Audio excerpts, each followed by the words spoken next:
Macmillan Audio presents Underground Empire, How America Weaponized the World Economy, by Henry Farrell and Abraham Newman. Read for you by L.J. Ganser.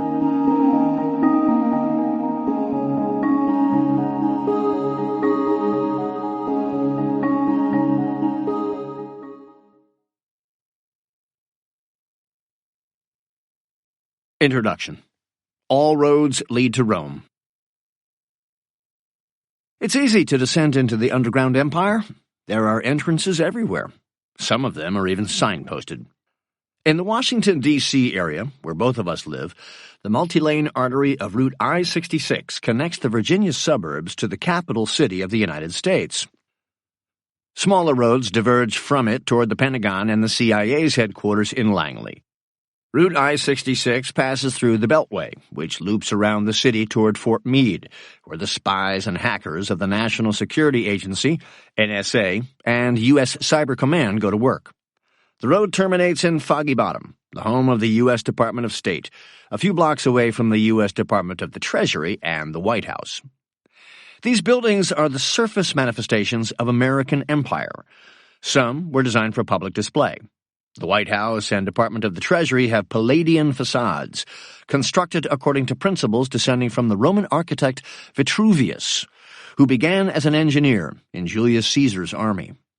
Others are built from reinforced steel and concrete for more utilitarian purposes, barricaded behind fences, cameras, and armed guards. All are connected to the underworld.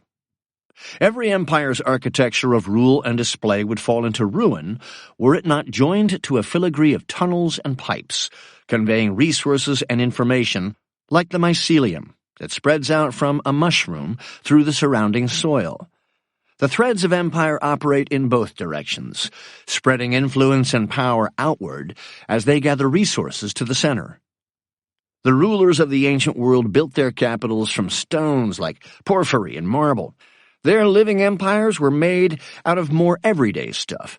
The trade routes, grain ships, and aqueducts that tied towns, cities, and countryside in a densely connected web of economic activity. Imperial Rome built a network of roads that allowed merchants to convey their wares as well as legions to march quickly across provinces. When a traveler entered the empire from the hinterlands, they departed a world of villages and winding cattle tracks for one of trading cities, joined by long, straight thoroughfares that carried both commerce and coercion. Many centuries after the empire had fallen, a medieval proverb maintained that all roads lead to Rome. The infrastructures that Rome built still casts a shadow on the modern economy. History is lazy. Once something has been built, it is easier to build on top of it.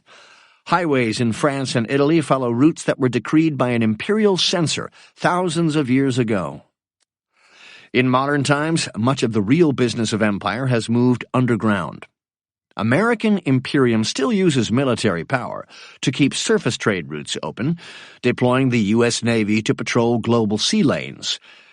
But American power also travels along buried fiber optic cables, insinuating itself into networks like the Internet and the complex financial infrastructures used by banks to send money around the world.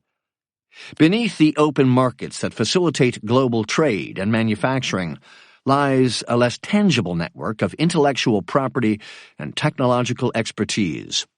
Again, this provides American leaders with unparalleled levers of control. These world-spanning systems were not created as part of a deliberate plot for political domination.